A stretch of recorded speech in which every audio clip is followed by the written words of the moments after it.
Welcome to Health Chat, the forum where we bring awareness and education to health issues that directly impact our community. My name is Dr. Jahde Correa.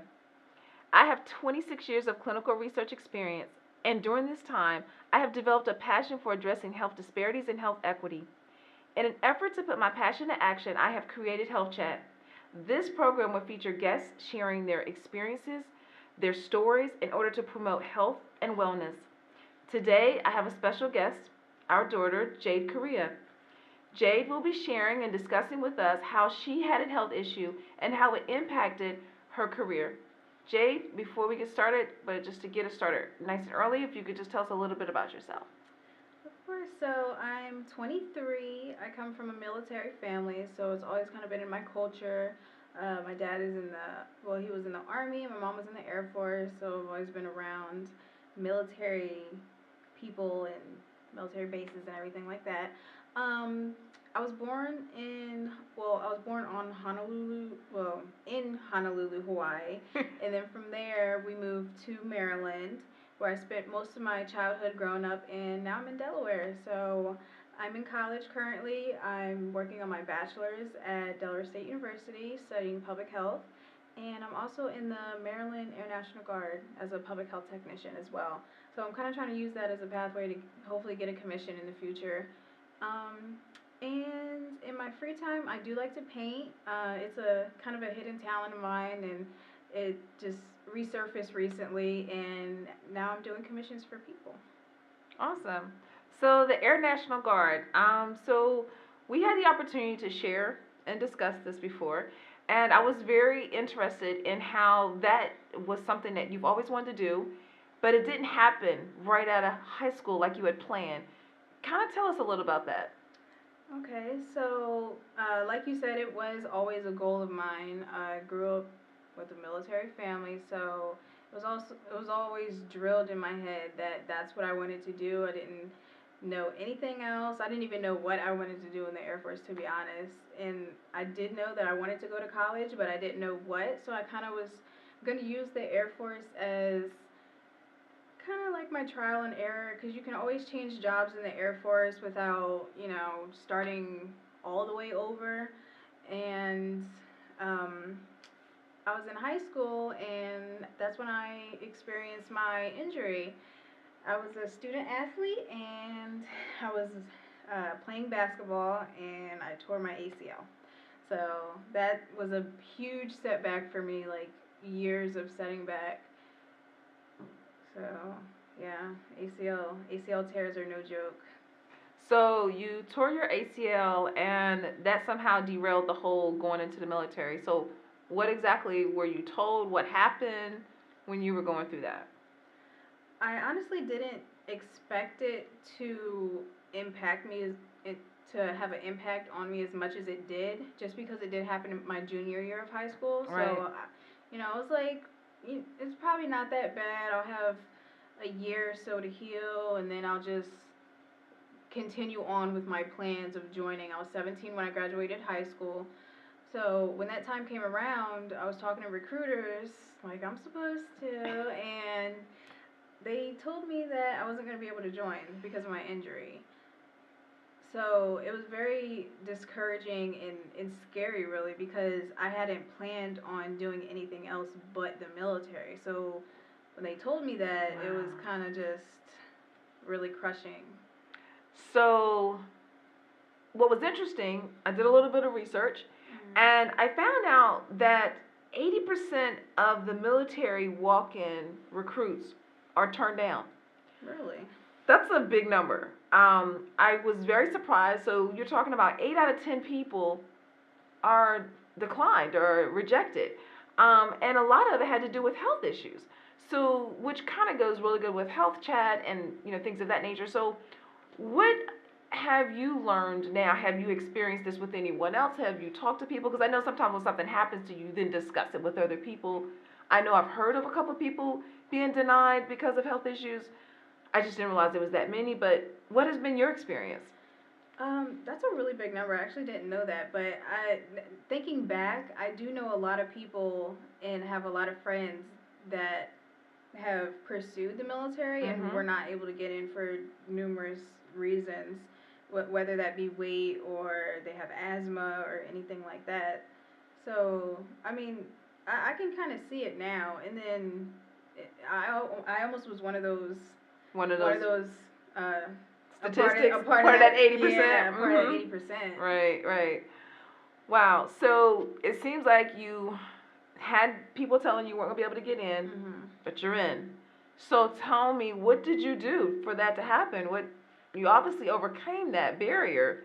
Yeah, I still, regardless of what my recruiter told me, I still had it in my mind that this cannot be real because I've always been a healthy person, and even in high school after my injury, I was still doing physical activities Right. and weightlifting and stuff like that. So I'm just like, there's no way that this injury can prevent me from joining the Air Force or Right. the military. Period. Whether that be like if I wanted to go to the Marines, I'm like, there's no way. Mm-hmm. So I didn't take no for an answer. I kept pursuing it. If a recruiter was persistent on telling me no, then okay, bye. I'm gonna get a new recruiter in a different state and try it with somebody else. And I did that.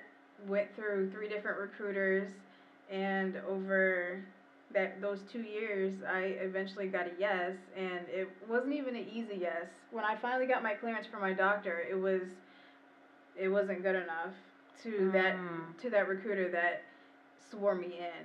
It had to be more detailed, and just hearing that after I got the clearance was very frustrating to me because I was talking to recruiters in different states, so it's not like they're right around the corner. Right, right, right. You know, and then I got to go back to the doctors and do all this, but it's something that I really wanted to do. So I tried not to get discouraged, and I just, you know, in the end, I knew it was going to pay off. So I was just being persistent and kept pushing.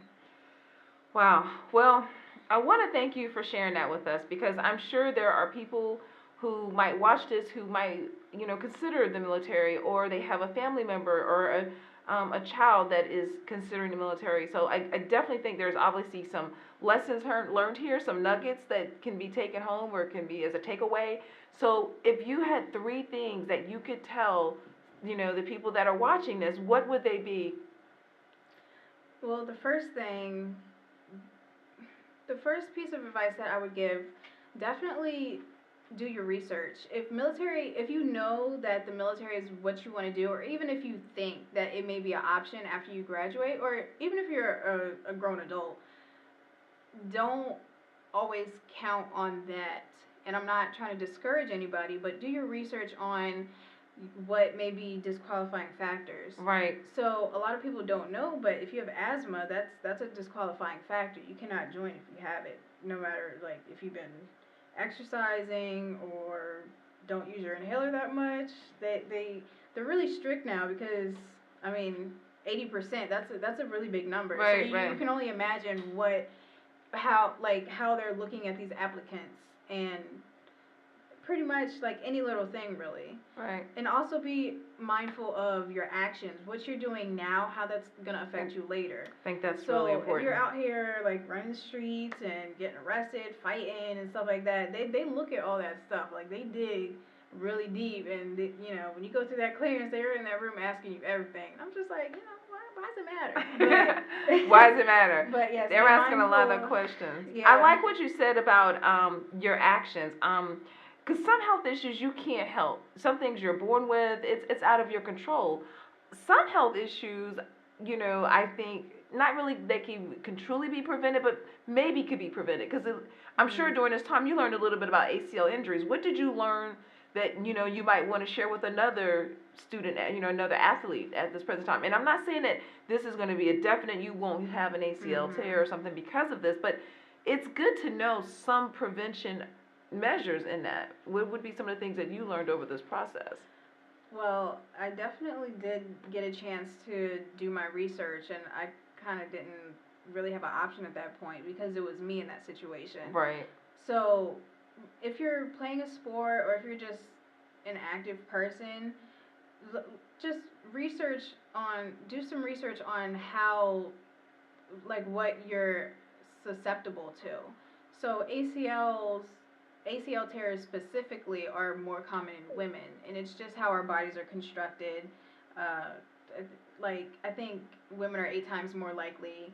I Wow, read that's a really to tear an ACL, just because of men being more muscular and landing and bending their legs and all that mechanic stuff. But um, so, if you know you're a female and you're very active and you're doing a lot of agility type of sports, right. like skiing, basketball, well, yeah, football. Women can play football. Right, I actually know a young lady that plays football. Right, Yeah, absolutely. So if you're doing sports like that, just be aware and just pay attention to how you're landing, and it helps if you build up good core strength and you do different agility exercises and things like that.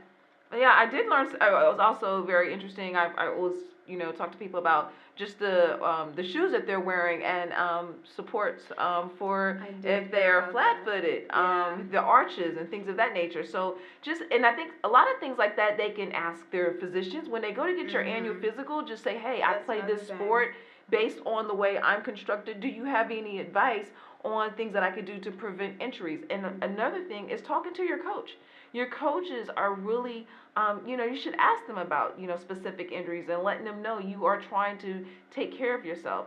Another thing, which is unfortunate in our country, is obesity. And I know that's another one of the factors that they talked about on military.com with obesity being an issue. At one time, I think the military would, maybe help people through that process, but I don't think they're doing that as much now. I don't know, but definitely that's something for us. And I know in this country we're all working on it, managing our weight and being healthy weights, is something that a lot of people struggle with. So definitely another area to think about. So now it's back to the things that you want people to remember. So I know you said do your research. What would be number 2? So we got do your research and be mindful of your health and actions. The second thing I would always say, it's important to have a backup plan. So don't put all of your eggs in one basket, which is what I did. And I didn't really have a lot of time to plan for what I was going to do next. When I found out that I was not going to be able to join, right, I was a senior in high school, and this was near the end, kind of near the end, maybe middle of my last year of high school. So I had to be quick on what I wanted to do because me being the type of person that I am, I'm not very complacent. So I did end up going back to school, and within that time, I received my associate's degree, and at the end of that 2 years, that's when I got my clearance from my doctor to join the military. So all of my regardless of the bump in the road, I was able to overcome all of those circumstances, and everything aligned pretty much perfectly. So I really didn't get slowed down at all. Right. I got my associate's degree. It was my birthday, and then I enlisted in the Air Force, and then I was off to basic training, and now I'm back, and I'm working on finishing my degree, and I do plan on going further and getting my master's. That's awesome. Always have a backup plan. It's very important. I really can't stress that enough because it could have been a different situation. Like, had you not had something. I did end up getting a scholarship for this school, but if that were not the case, then I probably would have had to come out of pocket, or even not everyone can afford college to pay college out of pocket. So they probably would have just had to maybe sit and wait and just see. Right, so definitely. That's another thing. A lot of people count on the military to fund their college. So if that's all you're hoping for, maybe apply for scholarships and other ways, and plan on other ways to fund your college, because if it doesn't work out, you need to have that second thing. Right. And then what would be your last? The last thing, which I don't want to say is the most important, but it's very important. Definitely be persistent in what you want. Persistence is key. Like, everyone's heard it. Yes. If I weren't persistent in what I truly wanted, I wouldn't be here today. Absolutely.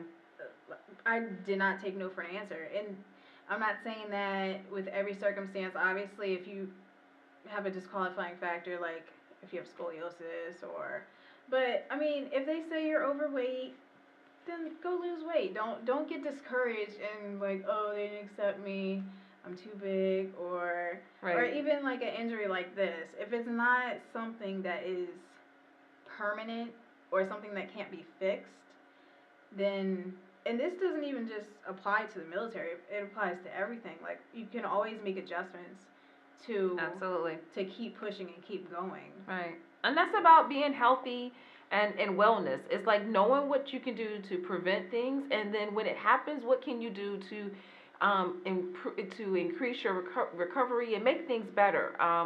It's very important. I'm stress this a lot, and I want to thank you so much for one sharing your story. I want to thank you for your service. It's something that we sometimes don't realize what people sacrifice. My father was in the military for 26 years. So, I mean, I was born in Germany, so I know what it was like, traveling different places, or my father being gone a lot. But that is something I have much respect for our military and our armed services. So, thank you so much for sharing. And I hope that the people that are watching this, that you get something out of this. I want to thank my husband for the technical support. Please, please, please, if you like this, give us a thumbs up, subscribe if you can, and more importantly, go to my website at www.drkarencorrea, and I want you to follow up with Jade because she's got some artwork out there, and so if you'd like to touch base with her, Jade, how can people reach you? I can be found via Instagram and Facebook. So my Facebook name is my name, Jahde Correa. First name Jahde, last name Correa, and my Instagram is les.bing. Awesome.